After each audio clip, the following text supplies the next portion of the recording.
Dia 34, Êxodo capítulo 17, versículo 8 até o capítulo 19, versículo 15.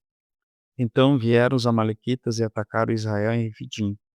Com isso Moisés ordenou a Josué: escolha alguns homens e vá à luta contra os amalequitas. Amanhã eu estarei no alto do monte, e o bordão de Deus estará na minha mão.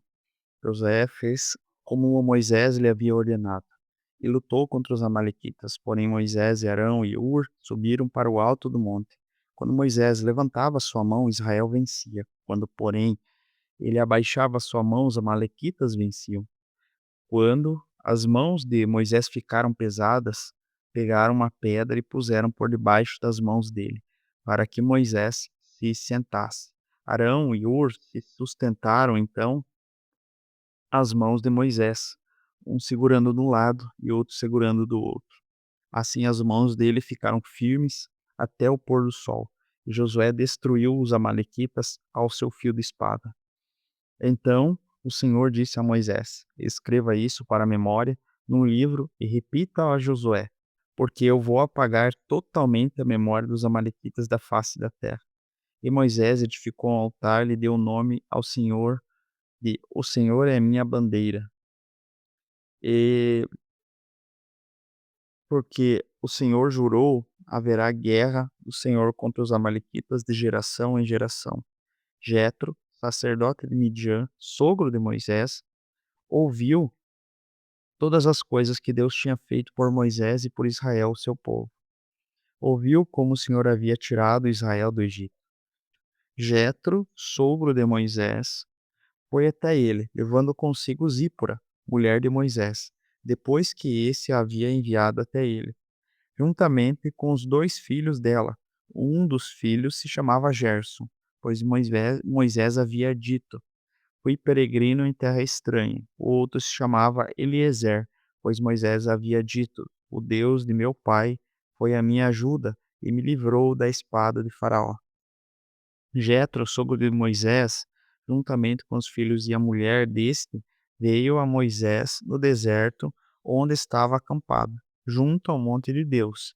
E Jetro mandou dizer a Moisés: eu, seu sogro Jetro, estou chegando com a sua mulher e os seus 2 filhos. Então Moisés foi ao encontro do sogro, inclinou-se e o beijou.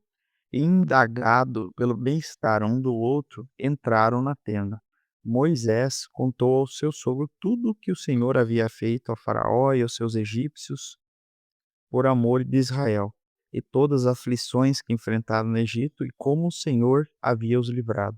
Jetro ficou contente com tudo o que Deus havia feito por Israel, livrando-a das mãos dos egípcios, e disse: bendito seja o Senhor que livrou vocês das mãos dos egípcios e das mãos de Faraó. Agora, agora sei que o Senhor é maior do que todos os outros deuses, porque livrou esse povo das mãos dos egípcios, quando agiram arrogantemente contra o meu povo. Então Jetro, sogro de Moisés, ofereceu um holocausto e sacrifício a Deus. E Arão e todos os anciões de Israel vieram para comer com o sogro de Moisés na presença de Deus. No dia seguinte, Moisés sentou-se para julgar o povo. E o povo estava em pé diante de Moisés desde a manhã até o pôr do sol. Quando o sogro de Moisés viu o que ele fazia ao povo, perguntou: o que é isso que você está fazendo ao povo? Por que você fica sentado sozinho, todo o povo está em pé diante de você, desde a manhã até o pôr do sol? Moisés respondeu ao seu sogro: é porque o povo vem a mim para consultar a Deus. Quando eles têm alguma questão, vem a mim, para que eu julgue entre um e outro, e eu lhes dou a conhecer os estatutos de Deus e as suas leis. O sogro de Moisés, porém, lhe disse: não é bom que você esteja fazendo assim. Com certeza todos ficarão cansados, tanto você quanto o povo que está com você. Isso é pesado demais para você e você não pode fazer isso sozinho. Escute agora o que eu vou dizer. Eu aconselharei e que Deus esteja com você. Represente o povo diante de Deus, leve as suas causas, ensine-lhes os estatutos e as leis e façam que conheçam o caminho em que eles devem andar e a obra que eles devem fazer. Procure entre o povo homens capazes, tementes a Deus, homens que amem a verdade e odeiem a corrupção. Coloque-os como chefes do povo, chefes de 1000, chefes de 100, chefes de 50, chefes de 10, para que julguem esse povo em todo o tempo. Toda causa grave trarão a você, mas toda causa pequena eles mesmos julgarão. Assim será mais fácil para você. E eles o ajudarão a levar essa carga junto com você. Se você fizer isso, e essa for a ordem de Deus, então você poderá suportar e também todo esse povo voltará em paz ao seu lugar. Moisés atendeu às palavras de seu sogro e fez tudo o que lhe havia dito. Escolheu homens capazes de todo o povo de Israel e constituiu por chefes sobre o povo, chefes de 1000, chefes de 100, chefes de 50 e chefes de 10. Esses julgaram o povo em todo o tempo. A causa grave, então, traziam até Moisés, e toda a causa simples eles mesmos julgavam. Então Moisés se despediu do seu sogro e esse voltou para sua terra. No terceiro mês, depois da saída dos filhos de Israel da terra do Egito, no primeiro dia desse mês, eles chegaram ao deserto do Sinai. Tendo partido de Refidim, vieram ao deserto de Sinai, no qual acamparam. Ali Israel acampou em frente ao monte. Moisés subiu para encontrar-se com Deus, e do monte do Senhor o chamou e disse: Assim você falará à casa de Jacó, e anunciará aos filhos de Israel: Vocês viram o que eu fiz aos egípcios e como levei vocês sobre as asas das águias e os trouxe para perto de mim. Agora, pois, se ouvirem atentamente a minha voz e guardarem a minha aliança, vocês serão a minha propriedade particular dentre todos os povos, porque toda a terra é minha, e vocês serão para mim um reino de sacerdotes e uma nação santa. São essas as palavras que você falará aos filhos de Israel. Moisés foi, chamou os anciões do povo e expôs diante deles todas essas palavras que o Senhor lhe havia ordenado. Então todo o povo respondeu a uma só voz: Tudo o que o Senhor falou, faremos. E Moisés relatou ao Senhor as palavras do povo. O Senhor disse então a Moisés: Eis que virei a você numa nuvem escura, para que o povo ouça quando eu falar com você, e para que também creiam sempre em você. Porque Moisés tinha anunciado as palavras do povo ao Senhor. E o povo disse a Moisés: Vá ao povo e consagre no dia de hoje e amanhã que eles lavem as suas roupas e estejam prontos para o terceiro dia, porque no terceiro dia o Senhor, a visita de todo o povo, descerá sobre o monte Sinai. Marque ao redor do monte limites para o povo, dizendo: Tomem cuidado para não subir o monte, nem tocar na sua extremidade. Todo aquele que tocar o monte será morto. Mão nenhuma tocará nele. Se o fizer, será apedrejado ou flechado. Quer seja animal, quer seja homem, não viverá. Quando soar longamente a trombeta, então subirão ao monte. Moisés desceu do monte para junto do povo e consagrou o povo. E lavaram as suas roupas, e Moisés disse ao povo: Estejam prontos no terceiro dia, que até lá ninguém tenha relações com as suas mulheres. Mateus capítulo 22, versículo 34 até o capítulo 23, versículo 12. Entretanto, os fariseus, sabendo que Jesus havia silenciado os saduceus, reuniram-se em conselho. E um deles, intérprete da lei, querendo pôr Jesus à prova, perguntou-lhe: Mestre, qual é o grande mandamento na lei? E Jesus respondeu: Ame o Senhor, o seu Deus, de todo o seu coração, de toda a sua alma e com todo o seu entendimento. Esse é o grande primeiro mandamento. E o segundo é semelhante a este: ame o seu próximo como a si mesmo. Desses dois mandamentos dependem todas as leis e os profetas. Estando reunidos os fariseus, Jesus perguntou-lhes: O que vocês pensam de Cristo? Quem é o filho? Eles responderam: De Davi?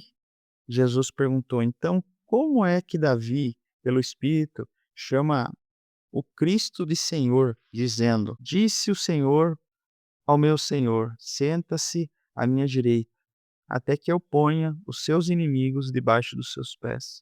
Portanto, se Davi chamava de Senhor, como ele pode ser filho de Davi? e ninguém podia lhe responder uma palavra, e a partir daquele dia ninguém mais ousou fazer perguntas. Então Jesus falou às multidões e aos seus discípulos: Na cadeira de Moisés se assentarão os escribas e os fariseus. Portanto, façam e observem tudo o que eles disserem a vocês, mas não os imitem em suas obras, porque dizem e não fazem. Atam fardos pesados, difíceis de carregar, e os põem sobre os ombros dos outros, mas eles mesmos nem com um dedo querem movê-los. Praticam todas as suas obras a fim de serem vistos pelos outros, pois alargam os seus lactérios e alongam as suas franjas de suas capas. Gostam do primeiro lugar nos banquetes e das primeiras cadeiras nas sinagogas, das saudações nas praças e de serem chamados de mestre. Mas vocês não serão chamados mestre, porque um só é mestre de vocês, e todos vocês são irmãos. Aqui na terra, não chamem ninguém de pai, porque só é um pai o que vocês têm, aquele que está nos céus. Não queiram ser chamados de guias, porque um só é guia de vocês, o Cristo. Mas o maior entre vocês será o servo de vocês. Quem se exalta será humilhado, e quem se humilhar será exaltado. Salmos 27:7 até o 14.